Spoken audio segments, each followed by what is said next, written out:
No, Nigeria is not paying royalties to its former colonial masters. When Nigeria gained independence from Britain on the 1st October 1960, it became a sovereign nation, which means it is no longer legally obligated to pay any form of royalties, taxes, or tributes to its colonial rulers.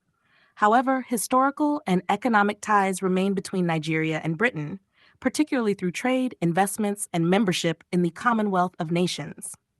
These ties are voluntary and based on mutual agreements rather than colonial obligations. If you're referring to indirect forms of financial dependency or influence, like debt, trade imbalances, or foreign investments, that's a broader economic discussion, but does not involve paying royalties in a colonial sense. Certainly, the historical and economic ties between Nigeria and its former colonial master, Britain, as well as other Western nations, have had long-term impacts. While no direct royalties are paid, there are ways in which these relationships create economic dependency and sometimes hinder Nigeria's growth. Here's a detailed breakdown. 1.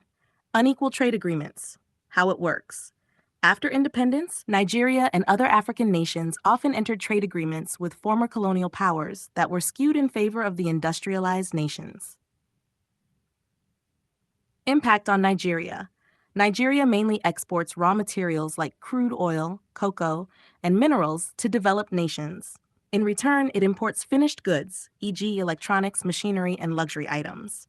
This creates a trade imbalance, where Nigeria earns less from its exports but spends heavily on imports, leading to foreign exchange depletion.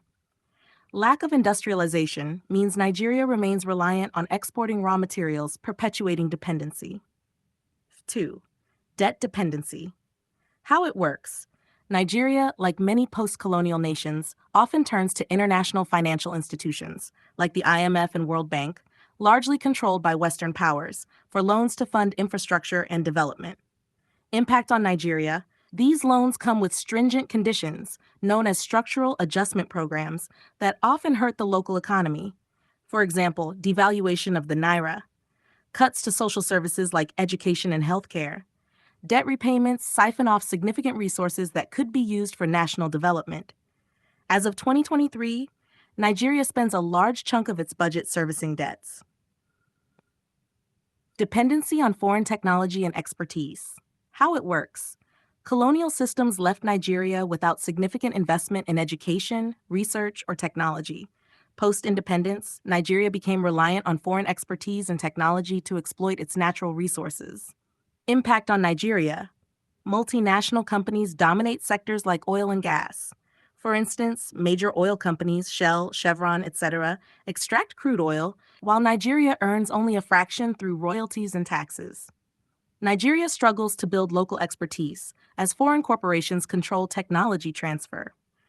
Over time, profits are repatriated to the company's home countries instead of being reinvested into Nigeria's economy. Brain drain. How it works. The colonial education system created a culture where Western education was highly valued. Today, many educated Nigerians migrate to the UK, US, and other developed nations for better opportunities. Impact on Nigeria. Skilled professionals, doctors, engineers, academics leave Nigeria, creating a talent gap in critical sectors. This limits Nigeria's capacity for innovation, infrastructure development, and industrialization. The destination countries benefit from Nigeria's talent without contributing to its development. 5. Cultural and economic influence. How it works. Colonial powers left behind their language, culture, and economic systems as a blueprint. Western values and standards often dominate Nigerian society and policies. Impact on Nigeria. Nigeria tends to adopt Western models of development, governance, and economics that may not suit its unique local needs. Heavy consumption of imported goods, e.g. fashion, technology, food, undermines local industries. Cultural products like music and films often prioritize Western approval, sidelining indigenous values. 6. Resource exploitation. How it works. Post-independence, Nigeria's natural resources continue to be controlled by multinational corporations that were originally connected to colonial interests. Impact on Nigeria. Nigeria remains an exporter of raw materials rather than a producer of finished goods. Exploitation of resources, especially oil, has caused environmental degradation, e.g., oil spills in the Niger Delta, harming local communities. Wealth from resources is concentrated in the hands of elites and foreign investors, leaving many Nigerians in poverty. 7. Monetary policies and currency control. How it works? Post colonial economic structures tied Nigeria's economy to the global financial system dominated by Western currencies like the US dollar and British pound. Impact on Nigeria. Fluctuations in global oil prices, priced in dollars, make Nigeria's economy highly volatile. The naira struggles against stronger foreign currencies, causing inflation and reducing Nigerians' purchasing power. Overdependence on oil revenue has led to economic vulnerability.